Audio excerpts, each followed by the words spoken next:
amesi miekle mi ona business a chanyade de menyale sie ona business a nuke jode yadi happy ne vale fudan nam ben lo ba de vimao mahia amajadang abawo le nyajo am ne do toma wo pa business wa mate sokple to ne nye nyamanya nukata ye male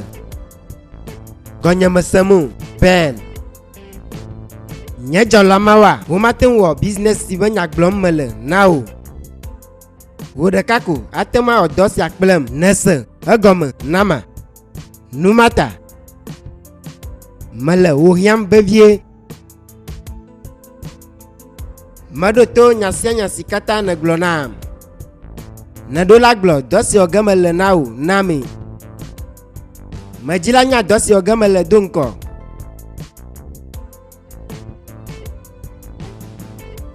najilanya dosi ogamele dunko ye kuimana se de amma makona wa masusu be na do tom nwe wontono nyaba nyamapuna no sogbo nese nyasika magloe azwa na teponu madoto nyasineglo na matonao majiba nyeklo nya cocaine for business yema magajiba nya jojo de sere sina jojom nano kwe vanam aye owelanya jolanyo katan potato te po de sere sinya ya owelanya mesi nano gbadam ma biato gboba nalo na odosi akpelem nele todoma nele dasire jiba na odosi akpelema million amene yenye gasiye mano hehem nao mato nele sema nyasio kata na gbula wodo jijonam gakea nyematem awo doma nusita ya nyereka ko kpotoda pumame amado wono complome eye wowu no vinyereka sine kpotonam anusia anya vvesenam nyemagate deji ple agbenonoma nesia nyemate wo dosi glom ne le nam bemawo wontoa amasese na nya vai jama bubu na dosi glom ne le bemawo ben na karejia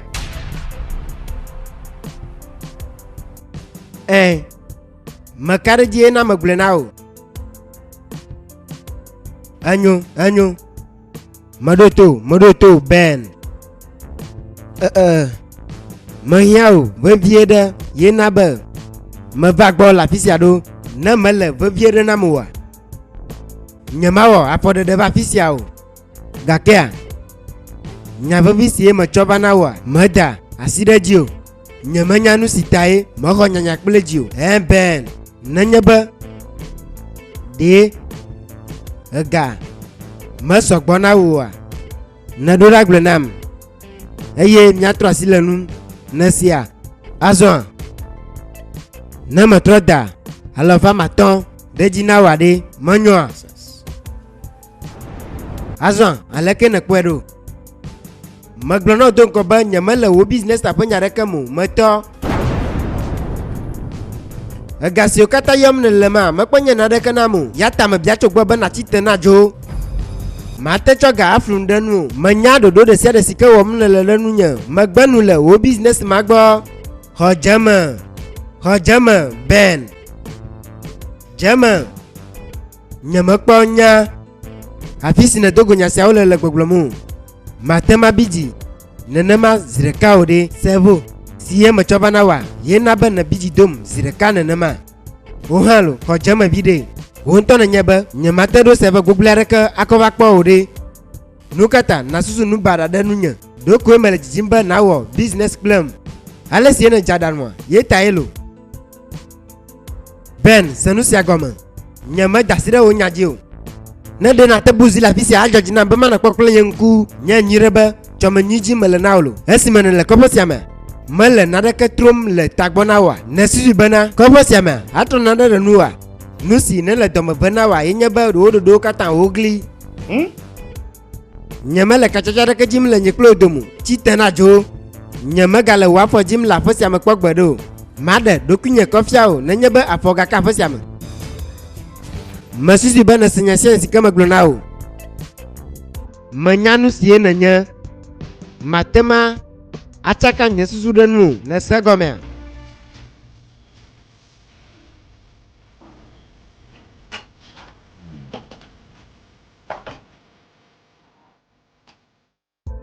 boda khonyo te panyira yenya fisia yenele akpenao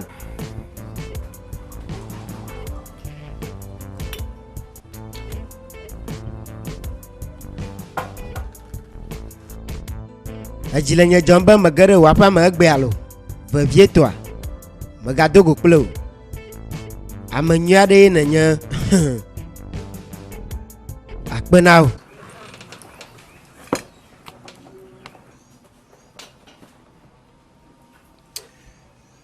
nakwa me vade gbo ne miado jeviade wonto na nyabe business ye na ona ye konyi ha ma one manyabana do manyato de nanya yatai me vade gbo wonto na nyebena nusi mateng awo azo amhia bana mano business am blo anyo modo tunya sineglo wezon akpenao ajojina bana be ya business club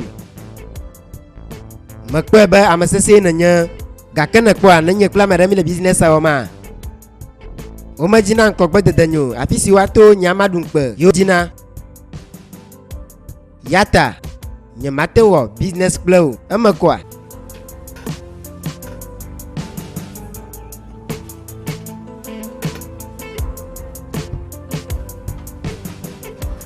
do tomlo honeni ye matenko afi maje business agom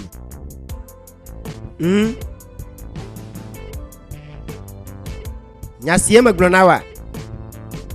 de masegomo wa khonyo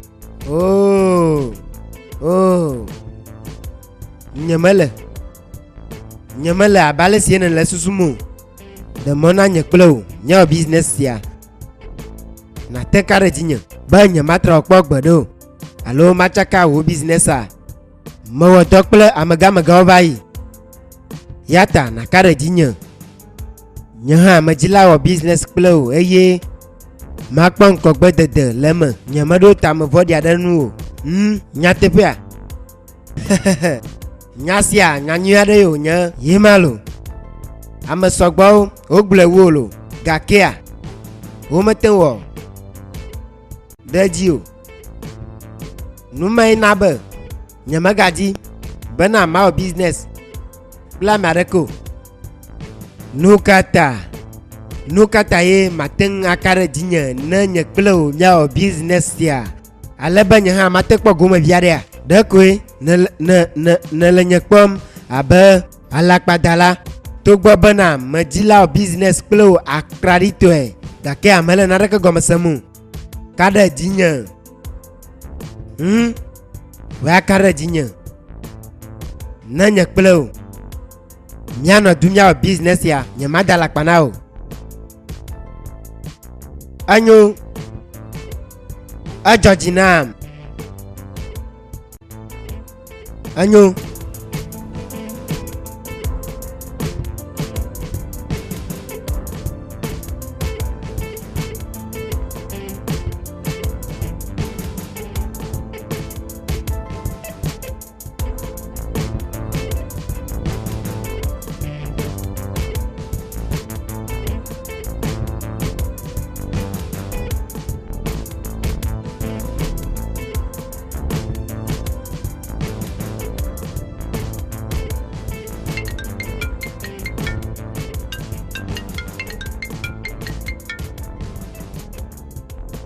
alo malado to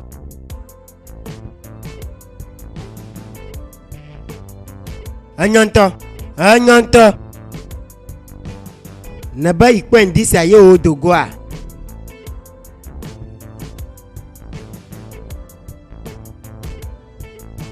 Ejojinam akpena o. Ne wo dɔ sia nyuie eye mekpɔ dzidzɔ ɖe nu o. Nya tetui le madidi me. Megavɔ ne nyama o, nye kpli mia dogo.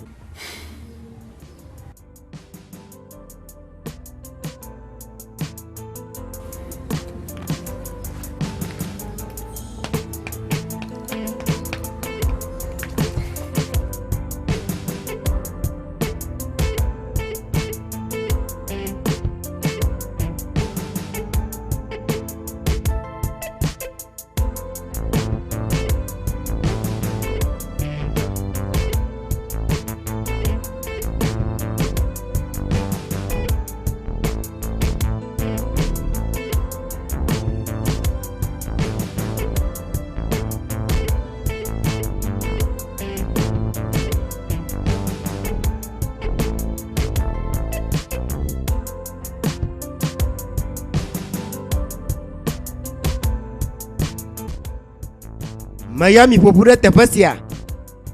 ale bena miali asi ta nu lo. Vɔvɔ megaɖo ame aɖeke o, mi le sema. Magblɔ na mi be minɔ mia ɖokuiwo me. Medzila gblɔ na mi do ŋkɔ bena mada ɖe miaƒe fetu ɖe sia ɖe dzi. Meɖo dɔa bubu aɖe. Edɔ ma enye dɔ kpese aɖe. Gakea mebia tso mia gbɔ be miale dzi. Nye ŋutɔ menya bena kaletɔ mienye. Yakame ma si ne da ŋe do ɖam nitsɔ ma wonya afi si wo nɔna. Wona menya be ŋutsu sesẽ wònye. Ya ta minɔ ŋudzɔ. Ame aɖeke megakpɔ avo ate ma gblɔ be yage ɖe aƒe sia me.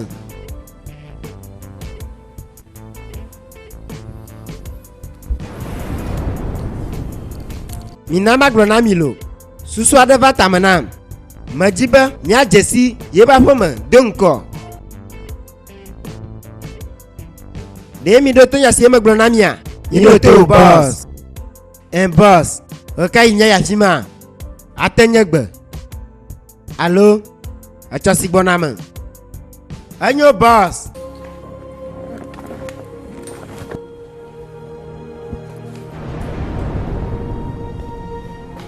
Simba. Boss. Tia ame ɖeka wòatem yi teƒe ma nam. Meɖo to boss.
alaka oyido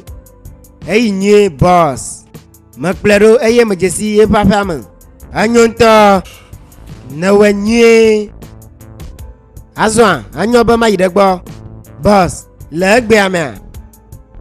na nyana noa ma ba fifianto Caesar boss tona to kwato beno jira do na mi ajemo na senya si magloa blena nye driver ba nye buano no gbesoso anyo boss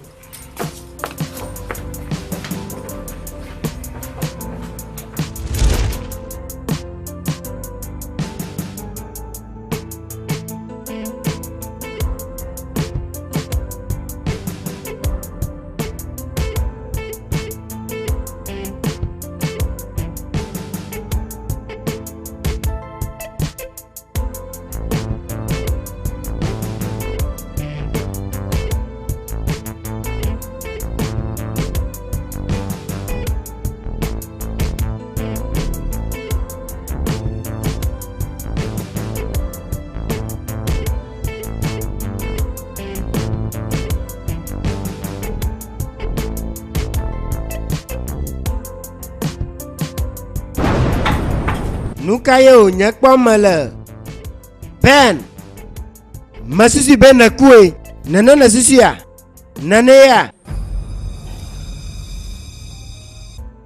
ajo jinamba na gara nyapa ma agbealo nyamakwo makpoto lagbe nyama makpo de monamba makwo